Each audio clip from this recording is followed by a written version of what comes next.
There's not a single thing in this world that happens to me that I blame somebody else for, especially at the age that I'm at. You're able to control the outcome. So if I'm somebody in my life who's like, if everything is my fault, good or bad, I can take credit for the good and I can take credit for the bad, and I can control the outcome in the future to not do that again. I can learn from my mistakes. When I start saying, oh, it's this person's fault, it's this person's fault, it's this person's fault, from where I am today, then I have no control over my future and I'm going to be a victim until I'm 37 years old, and it just makes no sense to me. Hello and welcome back to More Please Podcast. I'm your host, Bailey Amethyst, and if you're here, it's because you want to bring some more abundance into your life. Well, you're in the right place. Today's confession is, it's all my fault. A little bit of a story time. So recently, I had a little bit of an argument with a friend that I was getting to know, and in this argument, she called me a bitch. And my initial reaction was not what a lot of people would have thought it would be. My initial reaction was, you know what? This is all my fault. And I don't mind that that was the conclusion she came to with our short amount of time of being friends. I truly just told her, you know what, this is my fault, because I knew from the get-go that we might not be compatible. I knew that I was allowing you access to a part of my life that I really didn't want to share. So if I have come off as being bitchy, it's probably because I have been. And you know what?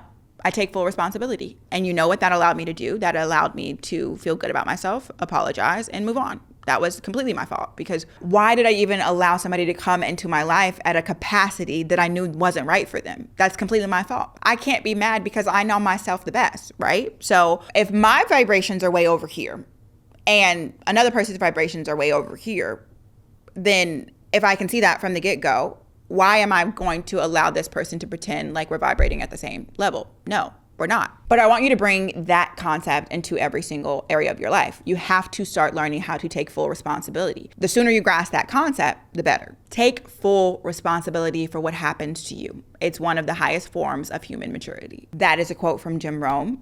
So a few years ago, I stumbled across the ideology that the only way to progress in life is to take full responsibility for every single thing in my life. And I mean full responsibility.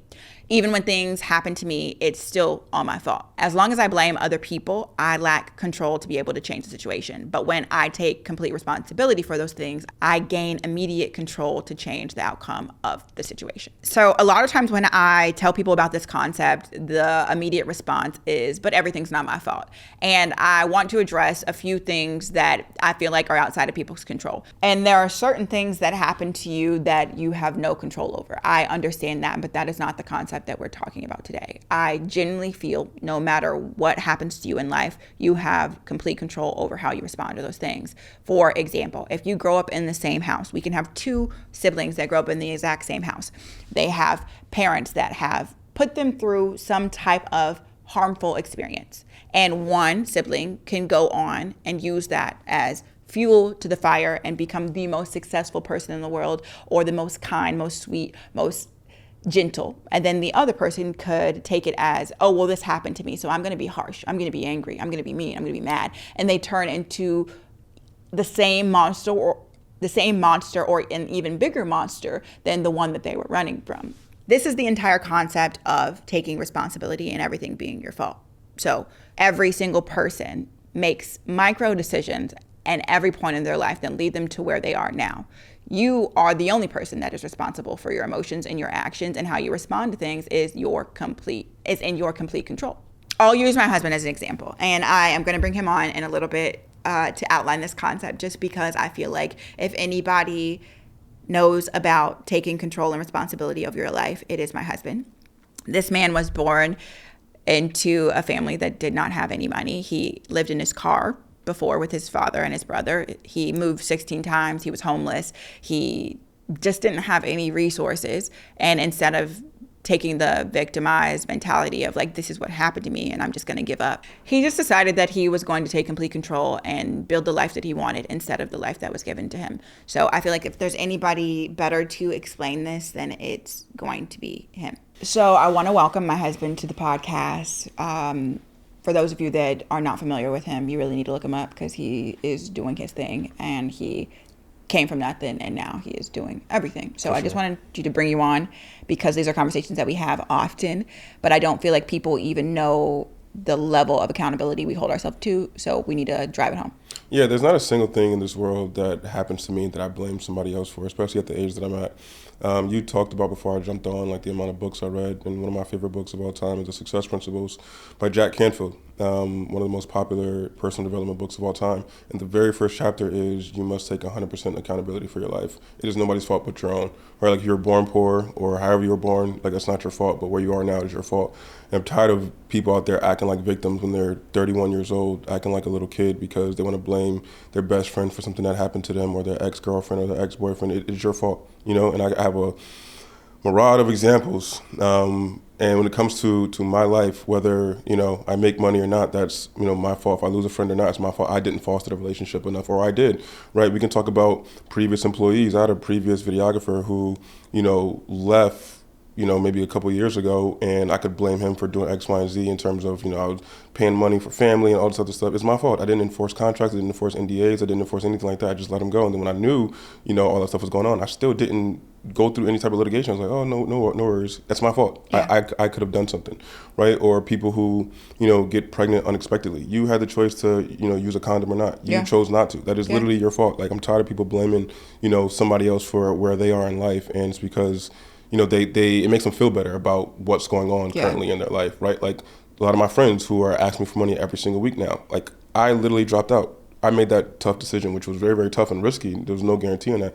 But I dropped out to focus on making money because of my background of being homeless, whereas they did not. Mm-hmm. And it's just the reality. Like you can pick up skills or you cannot. Wherever you are in terms of, your job, your family, whatever it may be, that's all the steps that you've taken. Like there's always two paths to go down, and like literally where you are right now is because of a path that you took. That's just the reality, and I'm tired of people putting blame on other people. So those are my thoughts. It goes into cheating. It goes into you took a girls trip to Miami and you cheated on your boyfriend. You went to Miami with girls, a bunch of single girls who act like that, who act like hoes, and you fell into temptation, right? Like temptation is always going to be there no matter what, whether it's drugs, money, girls, no matter what, or boys. And you fell into it. And people may call me boring because I don't like to put myself in clubs or X, Y. You're not going to find me in a position, no offense to anybody out there, to like be at a club and then there's a fight and then I accidentally get like shot. Like Drake Yo the Ruler was a LA rapper who got stabbed, and he was a big famous rapper for a fight that he wasn't even involved in. He was just there. Like he was just there trying to break up the fight, and somebody stabbed him in the neck because he was just around, and he died. You're not going to find me in that situation. You're just not. And it could be boring or not, but no matter what. And again, I will backtrack a little bit by saying there's, like I said, two situations where I feel like it may not necessarily be your fault, which you mentioned earlier, which is like murder and sexual assault. Those two things, like, or even kidnapping, right? Those two things, like a child going into a van for candy, that's different, right? We're talking about you as a grown adult, as a 30-year-old, and the skills you have or don't have, the job you have or don't have, the money you have or don't have, the relationship you have or don't have. That is your fault and nobody's fault only. And when you do that, you do take more power because, last thing I'll say before I let you go, is you're able to control the outcome. So if I'm somebody in my life who's like, if everything is my fault, good or bad, I can take credit for the good and I can take credit for the bad, and I can control the outcome in the future to not do that again. I can learn from my mistakes. When I start saying, oh, it's this person's fault, it's this person's fault, it's this person's fault from where I am today, then I have no control over my future and I'm going to be a victim until I'm 37 years old, and it just makes no sense to me. Yeah. There's a lot of things I want to say, but I'll lean into the part where giving your control away is your fault. It's going to be your issue. So you can take your power back by just saying, hey, it's all my fault. It's all my responsibility. I could have handled things differently, and then move on. That's it. Like when you start dwelling in that, like, oh, what was me? And they did this and they did that. You're going to continue circling around, where if you just say, okay, great, I take my responsibility for my part, and then you move on, you would be so much further. That's the biggest thing. That's the biggest thing. Get yourself further. Yeah, give yourself grace. It is what it is. Like it happened. Now, what matters now is what you do today going forward. You can't control what you did 10 years ago, what you didn't do 10 years ago. Exactly. And then I also want to backtrack because there's a lot of things. So like, obviously this is my husband, so this is the way that he talks to himself, which is also the way that he talks to me. And I know a lot of people wouldn't be able to handle this level of accountability. A lot of people wouldn't be able, a lot of people wouldn't be able to be married to this man because he says things to me, and let me have my turn because he likes to talk. I have been like making friends, right? And I'm like, oh great, I'm enjoying, like, let's go outside. I've been pregnant for these years, let me go. And he sits me down the other day and he was just like, hey, I know you're enjoying yourself, but if you look up in 6 months and you're not where you want to be, it's nobody's fault but your own. And I'm like, dang, like, do you have to do that to me? Like, when you see I'm happy, you just like, let me just sprinkle some rain. But I was mad because he was correct. It's not even sprinkling rain. No, it's honesty, but I'm just saying, like, I was like a little upset for like 3 seconds. And then I was like, you know what, he's right. Because if he's like, you're the one who's complaining about not being someplace or not meeting your certain goals. And if I see you getting distracted or I see you doing something that I know that's in your control, and I'm going to be like in the wrong as a husband not to tell you. So I'm like, you know what, I appreciate that level of accountability, but I know for a fact a lot of you would be offended if somebody called you out on your shit like that. Like if somebody were to say to you, hey, you've been saying that you want to be a fitness influencer for a while, but you ain't in the gym. You're going to be offended. I actually lost a friend because of that. No, I did too, babe. I actually lost a friend because of that. Yeah. I wouldn't say one of my closest friends, but she was one of my closest friends when I was in college in Boston. Yeah. And we kind of reconnected when I went to go visit Boston. And she told me she wanted to be this big fitness guru, big this, big that. And I helped her write out a plan and everything. Yeah. And like 8 months later, there was no progress. And I kind of checked. It was like, you're wasting my time. You haven't even posted on Instagram because you're worried about the like count and reels. And she got so offended. And we just stopped being friends, and it's just the reality. You know what I mean? Because, like you said, you like when you have that level of accountability, again, things work for you. And back to what you were saying about the rain and X, Y, and Z, it's because you started this podcast off talking about a story about being on two different vibrational energies with a certain girl, and the reason why I said that just now is because you're the most friendliest person I know, and you're actually a really, really great friend. But some people like to take from you and waste your time a lot, and then it always leaves you end up like hurt or sad. And then on another scenario, you'll tell me, you're not where you want to be goal-wise, you want to be here. And I'm just like, well, you're getting distracted. If you take all that energy you're putting into new friends, just keep your old friends, go on vacation with your old friends, but you don't need you can meet new people, but not new close friends that you're bringing everywhere with you. Then it becomes different because that becomes a distraction that takes you away from the overall goal that you have. Yeah, but it still circles back to just like taking responsibility for everything that's in your life. And for me, if you're not being selfish enough with your time, if you're not pushing yourself far enough with your goals, if you're not actually being disciplined and zoning into your goals, it's your fault. So I had to do like that hard look in the mirror of being like, you know what, he's right. This man wakes up every day and he's dedicated to Swaggy C, and he grinds and grinds and grinds, and he doesn't let anybody distract him from his goals, including his own wife. Like, he's on a schedule and he just doesn't compromise for anybody. Why am I not doing the same? And why am I not further when it comes to reaching my goals? The only answer is because I'm not doing enough, and because I'm not forcing myself to be the human that I know I need to be in order to be where I want to be. It also depends on what you want. So like figure out what you want and then reverse engineer that, right? So not everybody wants to have this empire and be here and here. Okay, cool, that's perfectly fine. Yeah. But whatever it is that you want, then reverse engineer on what it takes to get that, right? So some people may want all the friends in the world, and that's okay. I'm not here on this podcast to say you should not have friends to distract you from your goals. But if you are trying to be not Beyonce, but the Beyonce of a certain, industry, you can't just be getting tied down and having meaningless drinks on a meaningless Tuesday with a bunch of people who you may not be friends with a year from now. You can't. You have to put everything into your craft. And I look at, like I said, the Dua Lipas or the Destiny Childs, and they've been at their craft since they were 5, 6, 7 years old. You know what I mean? And you lose friends along the way, but you also, keep the core friends you have that you made in high school and college, they're always going to understand. And it's the same with me, where it's like, I have my close friends from college and high school. They understand. Jones visits me, Mo visits me.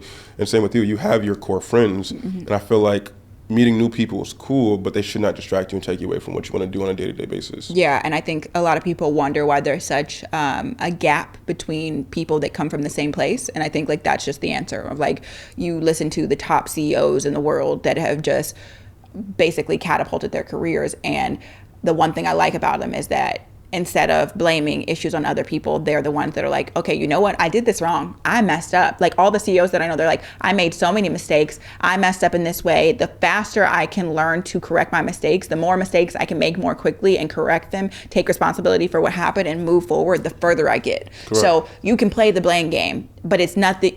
You can play the blame game, but it's not going to do anything but keep you stuck where you are. You can point fingers and in circles and go in circles forever, but you could also just say, hey, I'm going to cut myself out of this equation and just say, hey, great, let me take what I did wrong, let me learn from it, and let me keep it moving. And let me do two more quick examples of CEOs, because you brought that up, where it's like, people can say whatever they want about Steve Jobs and Elon Musk. I was literally thinking of them as you were saying that, Elon Musk, of course, he's like, the richest man in the world, richest or second, whatever it may be. But like, how did that come? Because and you talk about people can grow from the same, household and go two different paths. Yeah. Elon Musk, when he wanted to leave South Africa, his dad told him he'd never amount to anything because he's leaving. Yeah. And he could have literally took that and been a victim and literally been on that path of not doing anything. Instead, he ended up, being a part of PayPal and then creating Tesla and all this other stuff that he did, Zip2, all other stuff, right?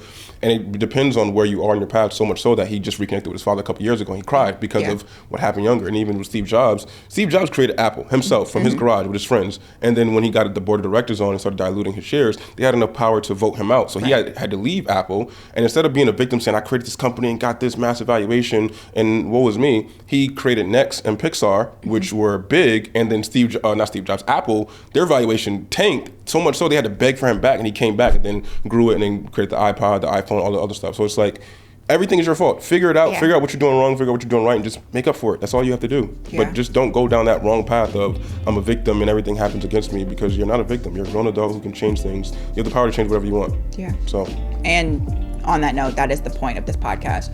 The only reason why I started this podcast is because I want people to start learning how to create the life that they want, and they cannot do that unless they take control for their choices. So if you want to have more control over what you experience in your life, if you want to bring abundance into your life, if you want to actually catapult yourself, then you need to take an evaluation of what you're doing right and wrong and use these things to get the best version of yourself to the forefront, and then move, grow, evolve, get better as a person, and continue to do that until you have mastered yourself, mastered your emotions, mastered your ability to create the highest version of yourself. And we start that by taking accountability and realizing that everything is our fault. So I hope that this episode did not bother you too much. I hope that you can go back and journal about all the things that you might need to take responsibility for. And I hope that I'll see you on another episode of More Please.